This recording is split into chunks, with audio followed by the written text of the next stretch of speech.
The scent of blooming honeysuckle usually brought me profound peace.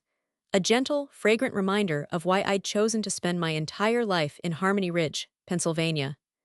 My parents had built their home here 56 years ago, a sturdy, brick-faced testament to permanence nestled among towering oak trees and meticulously tended gardens.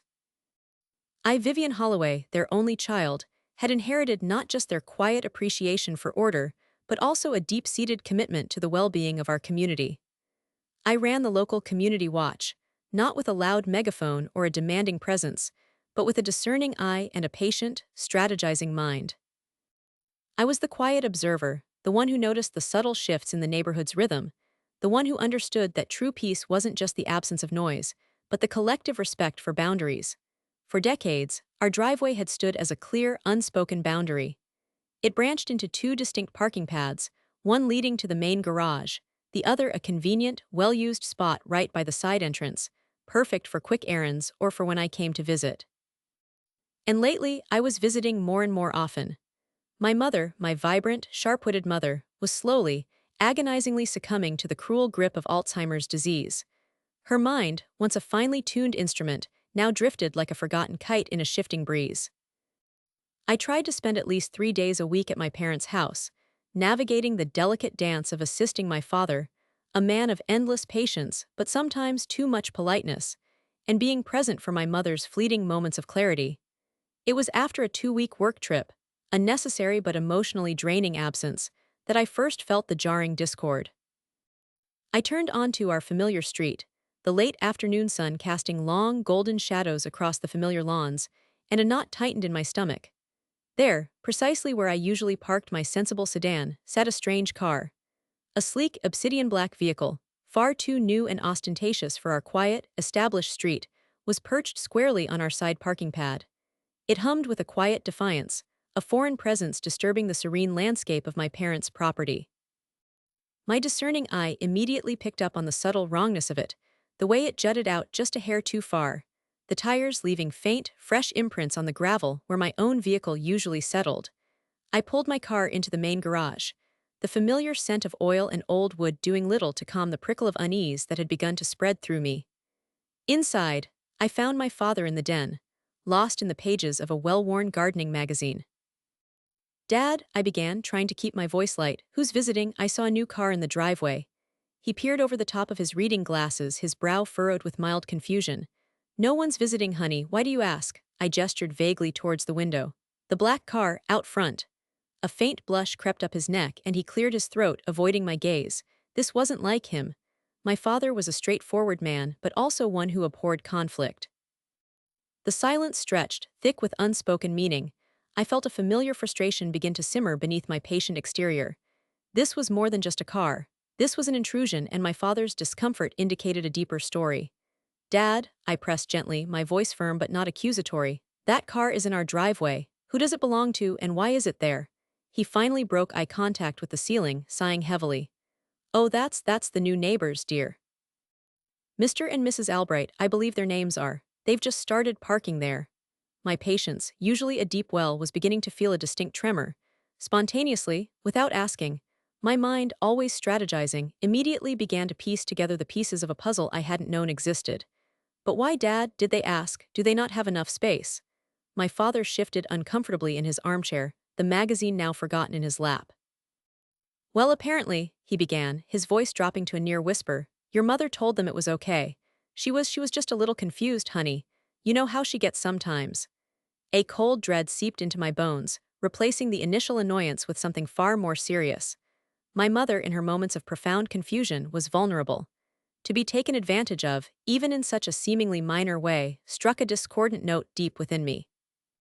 My father, in his gentle way, had clearly tried to address it. I asked if he'd told the neighbors there'd been a misunderstanding, I prompted, watching his face. He nodded, a weary resignation settling over his features. "I did, Vivian. I went over there, explained that Sarah wasn't herself, that we really needed both spots for visitors and family. But they didn't seem to get it. Said a deal was a deal, or some such nonsense. Didn't seem to get it." That phrase echoed in my mind, a subtle hook planting a seed of suspicion. My strategic nature immediately shifted gears. I knew my father, blessed with a heart of pure gold, was sometimes too nice, too afraid of causing a ripple in the calm surface of neighborly relations. He likely hadn't been clear enough, hadn't pushed, out of concern for being impolite. I decided to give the neighbors the benefit of the doubt, at least initially. Perhaps it was a genuine misunderstanding, an innocent misinterpretation of my mother's scattered words. Perhaps they truly didn't understand the depth of her illness. I had to at least try the polite approach, to confirm my suspicions, and to lay the groundwork for any future, less diplomatic, interactions. It was part of my long-term strategy for maintaining Harmony Ridge's peace. The next morning, I carefully selected a small, elegant box of Ferrero Rocher chocolates from the pantry, a peace offering, a symbol of goodwill, a final attempt at softening the edges of an emerging conflict. The sun shone brightly, reflecting off the polished black paint of the car still occupying our driveway, an unwelcome sentinel. I walked across the perfectly manicured lawn that separated our properties, a mere 70 feet that felt at that moment like a vast chasm. Their house, while not new to Harmony Ridge, had a certain unlived-in quality, an air of temporary occupancy despite having been there for several years now. It lacked the settled, rooted feeling of the homes around it. I knocked on their front door, a heavy oak slab with a tarnished brass knocker. Once, twice. The sound reverberated through the quiet morning air. I waited, listening. I could hear faint murmuring from within, a television, a clinking sound from what might be the kitchen. They were undeniably home. My patience, a virtue I prided myself on, began to fray at the edges. I knocked again, a little louder this time, a persistent rhythm. My hand was still raised when, without warning, the door opened barely a centimeter, revealing a sliver of a woman's face, framed by unkempt blonde hair. Her eyes, narrowed and suspicious, met mine for a fleeting instant before she barked, "We're not interested." The words were sharp, dismissive, completely devoid of neighborly warmth, and before I could utter a single syllable, the door slammed shut with an emphatic thud that rattled the very porch beneath my feet. I stood there, the box of chocolates suddenly feeling absurdly heavy in my hand, a silent witness to the abrupt, almost violent rejection. The scent of honeysuckle no longer felt peaceful, it felt mocking. My initial assumption of a misunderstanding evaporated like morning mist under a scorching sun. This wasn't a misunderstanding, this was deliberate. My discerning mind immediately categorized this interaction: rude, dismissive, and entirely unneighborly. My patience, usually a tool for strategic waiting, now felt like a wasted resource. I took a deep breath, fighting the sudden surge of indignation. "Excuse me," I called out, my voice clear and steady despite the tremor in my hands. "I'm Vivian Holloway from next door. I just wanted to speak with you about the car in our driveway." Nothing, only the deafening silence of a firmly closed door. I waited another minute, then two, the chocolates growing warmer in my grip. Eventually, accepting the futility of the moment, I turned and walked back across the lawn, the rejected offering clutched in my hand. The weight of that small box felt like the weight of a larger problem. For the next few hours, I found myself drawn to the front window, an involuntary sentinel. I lingered there, pretending to read, to knit, to do anything but actively watch, but my gaze kept drifting towards their house, towards the driveway. I felt a growing frustration, a sense of helplessness that chafed against my strategic nature. I prided myself on taking action, on finding solutions, and yet here I was, stalled before the first hurdle. My mind raced, trying to formulate a new approach, but they remained cloistered behind their closed door, their black car a constant reminder of their brazen disregard. The day wore on, and my window vigil yielded nothing. It wasn't until a couple of days later that I managed to intercept the man, a stroke of pure, unexpected luck. I was pulling out of our garage, on my way to run errands, when I saw him emerging from his front door at the exact same moment. He was a stocky man with a perpetually disgruntled expression etched into his features, his hair thinning on top.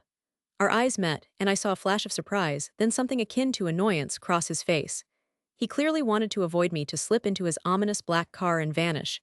But then he seemed to realize something, his gaze dropping to the offending vehicle, still parked defiantly in my driveway. A faint flush colored his cheeks, and he knew in that instant that he couldn't escape. His car was, after all, on my property. He had no choice but to engage. This was the opening I'd been waiting for, the opportunity to deliver my message face to face, without the barrier of a closed door. I still tried to be friendly, though the warmth of the Ferrero Rocher attempt had long since faded. My voice, however, remained calm and level. "Good morning," I began, stepping forward, extending a hand. "I'm Vivian Holloway from next door. I don't believe we've properly met." He took my hand hesitantly, a fleeting, almost clammy handshake. "Albright," he mumbled, his gaze darting nervously towards his car. "Yes, Mr. Albright, I wanted to talk to you about the car in our driveway." I paused, letting the statement hang in the air, allowing him to offer an explanation. He didn't. Instead, he just shifted his weight, his eyes unreadable. "My mother," I continued, my voice softening just a fraction, "Sarah Holloway, she has Alzheimer's disease.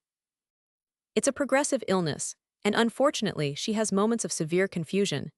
Anything she might have told you, any permission she might have given, could not be taken at face value. She simply isn't capable of making such decisions reliably anymore." I watched his face carefully, my discerning nature searching for any flicker of understanding, any hint of remorse. He sort of nodded, a jerky, uncertain motion, and mumbled a noncommittal "yes, yes" under his breath. I pressed on, making my needs clear, leaving no room for misinterpretation. "We really do need both parking spots. My father depends on the side spot for easy access, and when I'm here, it's essential for my own vehicle, especially when I'm caring for my mother. It's simply not feasible for you to continue parking there." He continued to nod, a repetitive, almost robotic motion, his eyes unfocused. He seemed to be listening, but I got the distinct feeling, a chilling premonition that settled deep in my gut, that this wasn't the end. His yeses felt empty, a mere placation, a way to end the conversation rather than an agreement to comply. My strategizing mind immediately began to plot contingencies, acknowledging that this polite warning was likely just the opening volley in a much longer battle. This wasn't just about parking, it was about their fundamental disregard for others, a pattern I'd quietly observed in their minor infractions over the years. This incident, however, was no longer minor. It was a direct infringement on my family's peace and security. Subscribe to Neighbours From Hell channel for new Neighbours From Hell stories daily. My gut feeling, honed over years of observation in Harmony Ridge, proved to be chillingly accurate. For the next few days, a deceptive calm settled over our properties. The black car was gone from our driveway, relegated, I presumed, to their own. I allowed myself a cautious sigh of relief, hoping that perhaps, just perhaps, my direct approach had made an impact, that my words about my mother's vulnerability had finally resonated. My patience was rewarded, it seemed. But then, as always, the demands of my work pulled me away. I had to return to my job, a necessary part of my life that always left my parents feeling a little more exposed, a little more vulnerable in my absence. The first day I was gone, the phone rang. It was my father, his voice tinged with the familiar weariness that now often accompanied his calls. "Vivian," he began, his voice barely above a whisper, "they're back, the Albrights. Their car, it's in the driveway again." A sharp, cold wave of indignation washed over me, immediately replacing any fleeting sense of peace. This wasn't a misunderstanding. This was a deliberate act of defiance, a calculated move to reassert their perceived right to our property the moment they thought I wouldn't be there to object. It was a challenge, a subtle taunt thrown directly at my family's vulnerability. My strategic mind immediately shifted from polite diplomacy to direct action. The facade of friendliness I had painstakingly maintained had shattered into 1,000 pieces. I wasted no time. I hung up with my father, my jaw clenched. I meticulously tracked down their phone number, sifting through online directories and community registries, a task made slightly easier by my Community Watch connections. My fingers, steady despite the tremor of suppressed anger, dialed the number. It rang once, twice, 3 times, each ring a mocking echo in the silence of my temporary apartment. Then it went to voicemail. Shocker. They did not pick up. It was a clear pattern: avoid, ignore, then exploit. My discerning nature had been right from the start. This brazen disregard ignited a fire within me.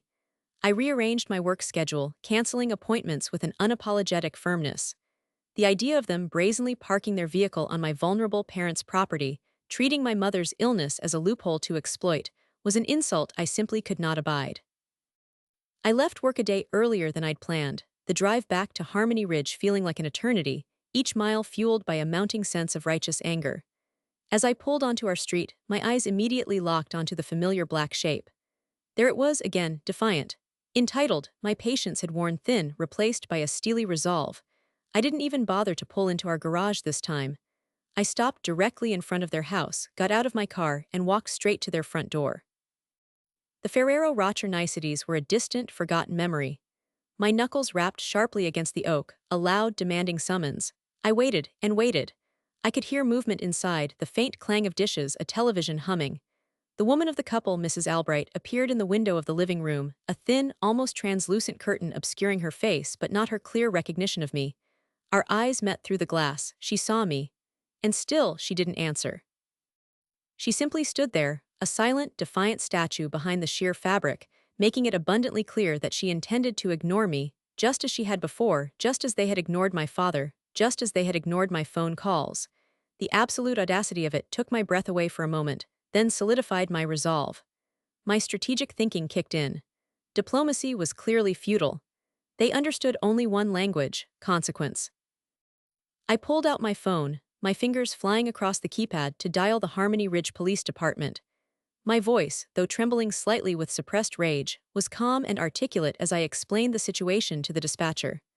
"My neighbor," I began, my gaze still fixed on the curtain behind which the woman remained hidden, "has erroneously parked in my driveway, and they are actively ignoring my requests to move it.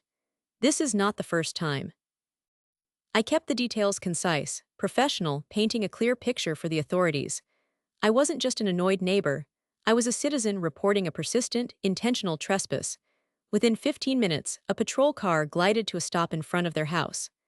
Officer Miller, a calm, unassuming man with kind eyes I recognized from various community events, emerged from his vehicle. He approached me first, listening intently as I reiterated the facts, explaining my mother's condition and the neighbor's persistent disregard for our property rights. I showed him the precise location of the offending vehicle, pointing out the clear property lines. His expression grew steadily more serious. Officer Miller then turned and knocked on the Albright's door, a firm, authoritative rap. He waited, his posture indicating quiet patience. No answer. He knocked again, a bit louder this time, his knuckles resounding against the heavy wood. Still nothing. The woman remained, a shadowy outline behind the curtain, her defiance radiating through the glass. The officer's lips thinned, and a subtle shift in his demeanor told me his patience was wearing thin. He wasn't playing games, and neither was I. My emotional state had moved from frustration to a boiling outrage. This wasn't just parking, this was disrespect, an attack on my family's peace, a direct challenge to the community norms I so carefully upheld.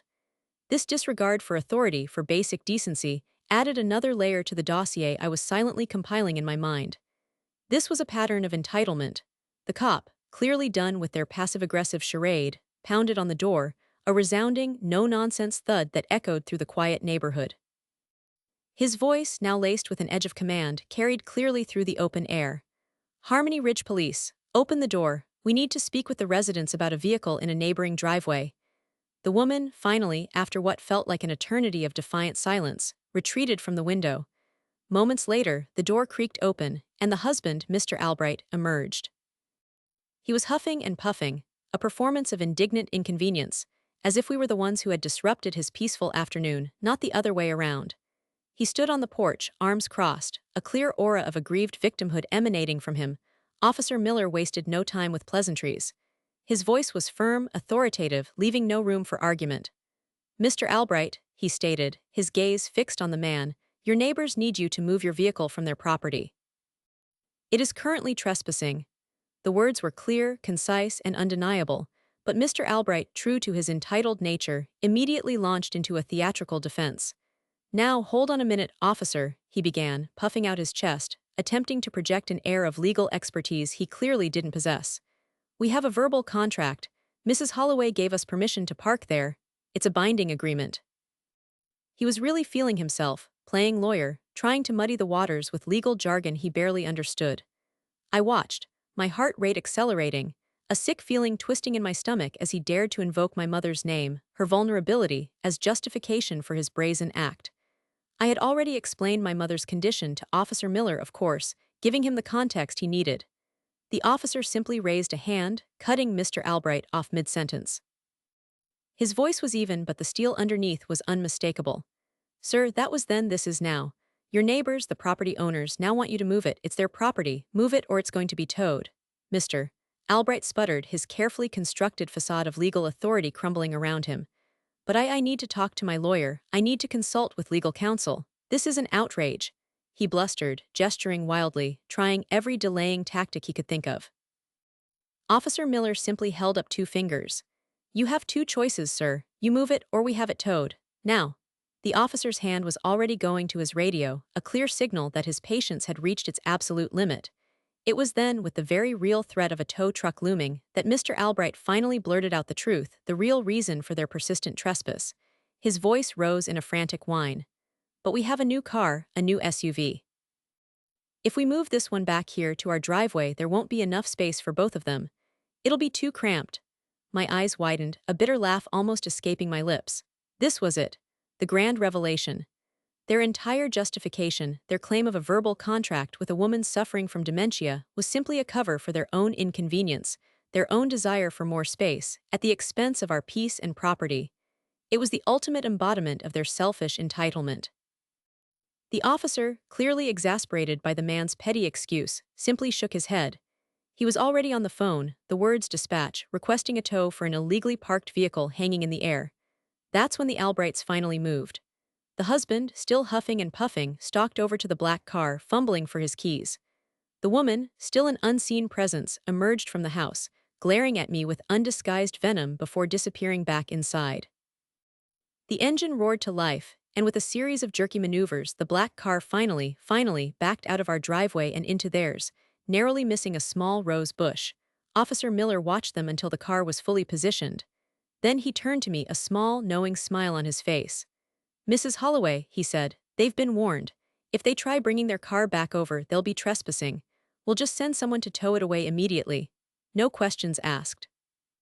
It was a mini payoff, a temporary victory, and I felt a surge of profound relief wash over me. The immediate threat was gone. My parents' driveway, for the first time in weeks, was clear, but as I watched the Albrights retreat into their house, their figures stiff with simmering resentment, I knew this wasn't truly over. I could almost hear their internal monologue of grievance, their seething indignation at being forced to comply with basic decency. They were brooding and whining, no doubt, and already I could see them whispering to other neighbors, fabricating stories, trying to paint us as the aggressors, the unreasonable ones who had misled them. They tried, of course. For weeks after the police intervention, the Albrights waged a subtle, insidious campaign against us in the quiet corners of Harmony Ridge. I would catch glimpses of Mrs. Albright cornering Mrs. Henderson from two houses down by their mailboxes, her voice hushed, her gestures dramatic, pointing towards our house. Mr. Albright would stand by his fence, engaging Mr. Davies in hushed conversations, casting furtive glances our way. They were spreading their narrative, portraying themselves as the wronged parties, the innocent victims of a misunderstanding and an unfeeling neighbor. They'd claim we had reneged on a deal, that we were heartless for going against my mother's wishes, exploiting her illness for our own gain. It was a vicious distortion of the truth, a calculated attempt to sow discord and turn the community against us. My patience was tested daily by these subtle aggressions. I saw the curious glances, the hesitant waves from other neighbors who might have caught a snippet of the Albrights' fabricated tales. But my discerning nature, always observing, always strategizing, allowed me to see through their machinations. I had cultivated relationships in Harmony Ridge for decades, not just as a resident, but as the quiet, reliable force behind the community watch. I knew these people. They knew me. They knew my family. And luckily, wonderfully, almost miraculously, no one was falling for it. My neighbors, my true community, knew the Holloway family. They knew my mother's gentle spirit, and they were aware of her declining health. They understood the integrity of my father, and they respected the quiet order I brought to our corner of the world. Their attempts to poison the well of neighborhood relations were failing, their whispers dissipating into the summer air like harmless smoke. This realization, while reassuring, was also a sobering reminder. The Albrights weren't just a nuisance, they were a systemic problem, a blight on the very spirit of Harmony Ridge. This was my rock bottom, not in despair but in crystallizing my resolve. The parking issue was solved for now. But the core problem remained: the Albrights' ingrained sense of entitlement, their disregard for others, their willingness to exploit vulnerability and manipulate the truth. This wasn't just about my driveway anymore. This was about Harmony Ridge. This was about restoring the delicate balance of mutual respect that defined our community. My role, I realized, was not just to defend my family's property, but to orchestrate a larger, more permanent solution, one that would ensure the long-term peace of Harmony Ridge. My dossier, compiled silently over the years, now became not just a record of minor infractions, but a weapon. My mother's illness, in a strange, profound way, became my ultimate motivation.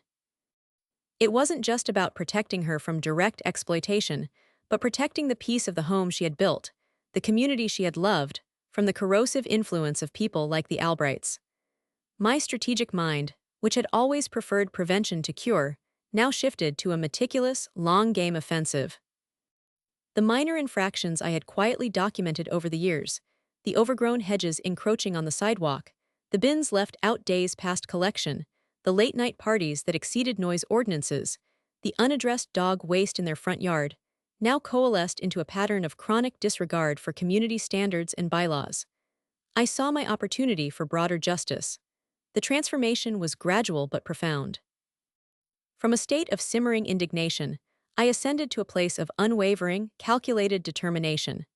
The catalyst wasn't a sudden explosion of anger, but a cool, logical assessment of the situation, fueled by my inherent patience and my deep desire for Harmony Ridge to remain what its name promised.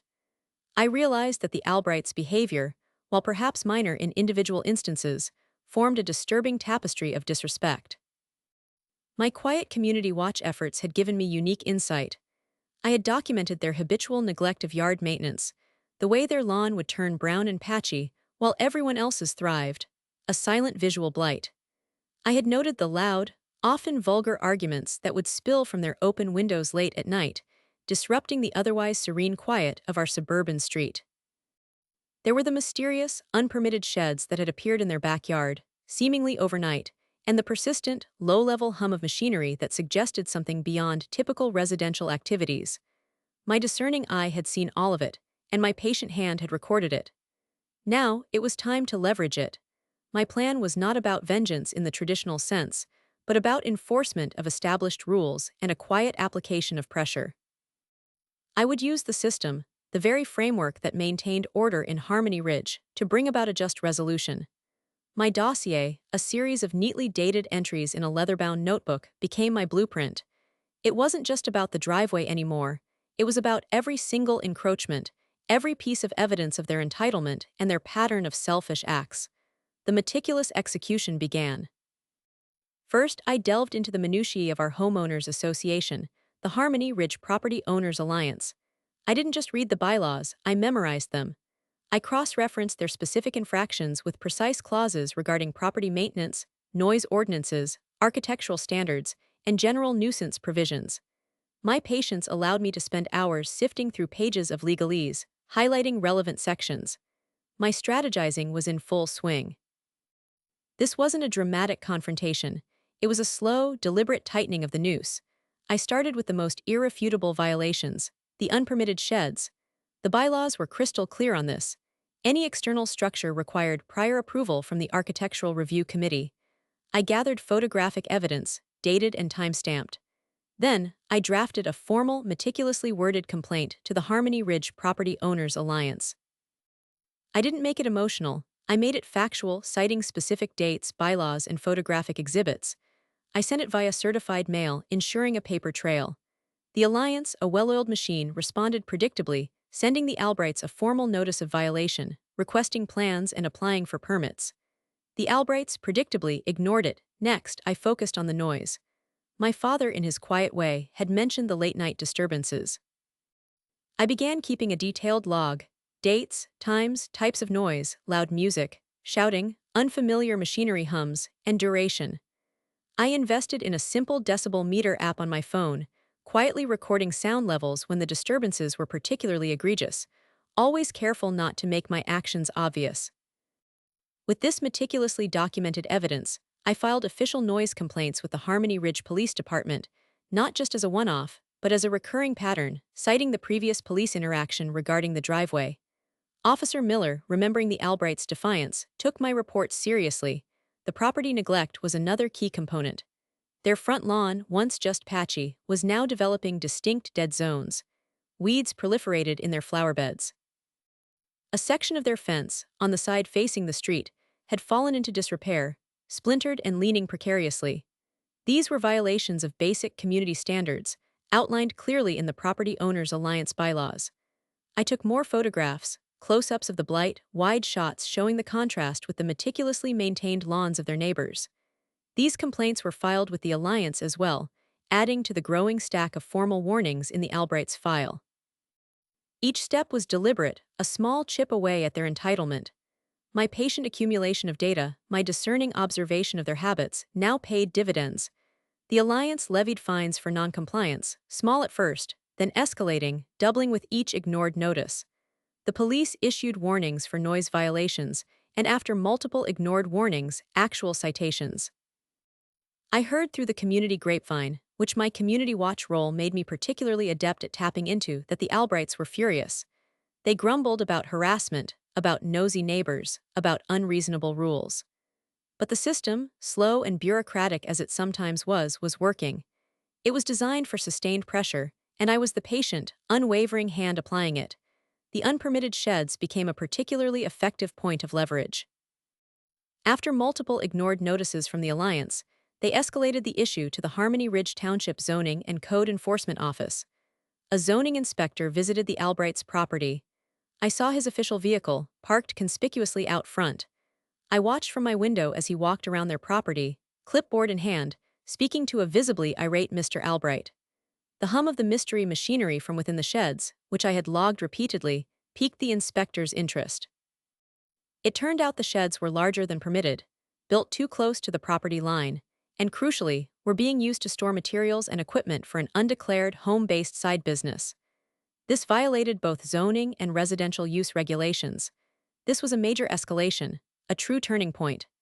The Albrights were now facing township fines, potential liens on their property, and orders to cease their illegal business operations and dismantle the unpermitted structures. The facade of their victimhood was eroding, replaced by the harsh reality of their persistent lawbreaking. The cumulative effect of these meticulously executed complaints began to tell. The fines accumulated, spiraling into thousands of dollars. The cease and desist orders for their business meant a loss of income. The order to dismantle the sheds meant significant cost and effort. My objective was not to destroy them, but to make Harmony Ridge untenable for them, to make their pattern of disregard too expensive, too inconvenient, too public to maintain.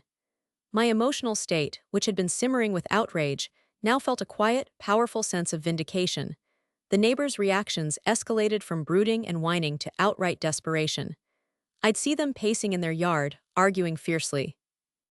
The whispers to other neighbors turned into shouted accusations, but by now, the community had seen the official notices, the zoning inspector's car, the police citations. The truth, meticulously documented, was undeniable. Their attempts to paint me as a villain fell flat. Instead, I saw subtle nods of approval from other residents, a quiet acknowledgement that someone was finally holding the Albrights accountable. The grand payoff came swiftly and decisively in early autumn. I was tending to my rose bushes, the air crisp and fragrant, when I saw a for sale sign being hammered into the Albrights' front lawn. It wasn't just any sign, it was from a reputable local real estate agency, indicating a serious intent. My heart gave a triumphant leap. My strategy had worked. The constant pressure, the mounting fines, the legal entanglements, it had all become too much for them. They were not just moving their car, they were moving their entire lives out of Harmony Ridge. The moving trucks arrived a few weeks later. Two large, clunky vehicles blocking the street, creating their own last nuisance. I watched, a quiet sentinel as furniture, boxes, and the remnants of their life were loaded. The Albrights themselves looked haggard, their usual bluster replaced by a defeated weariness. Mr. Albright barked orders at the movers, his voice devoid of its usual bluster. Mrs. Albright, when she emerged from the house, avoided all eye contact, her shoulders slumped. It was the ultimate, satisfying payoff. Justice wasn't a sudden, explosive confrontation.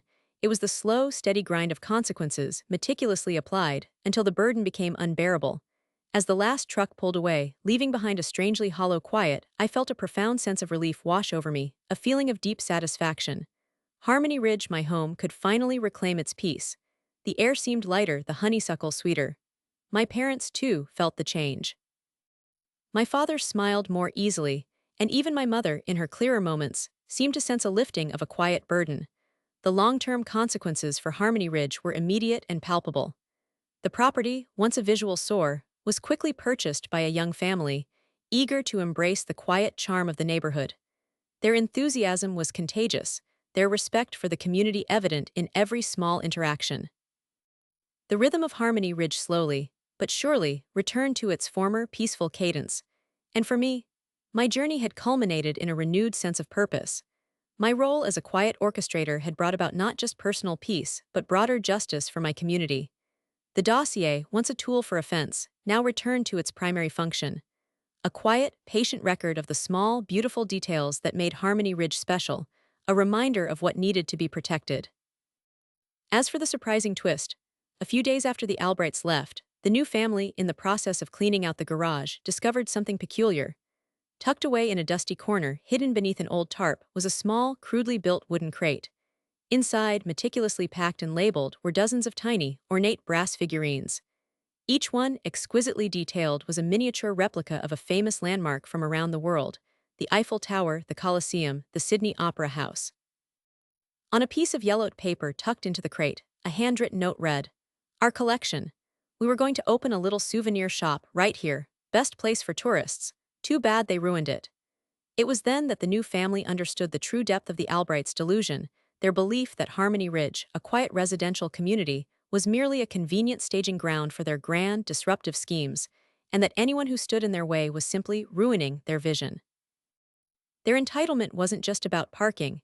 It was about their fundamental belief that the world, and everyone in it, existed solely to serve their desires, regardless of rules, boundaries, or the peace of others. The figurines, oddly beautiful and out of place, were a final, poignant testament to the kind of neighbors they had been perpetually chasing an unearned dream, always at the expense of others, always blind to their own impact. I smiled, a small, knowing smile. Harmony Ridge had survived. Subscribe to Neighbours from Hell channel for new Neighbours from Hell stories daily.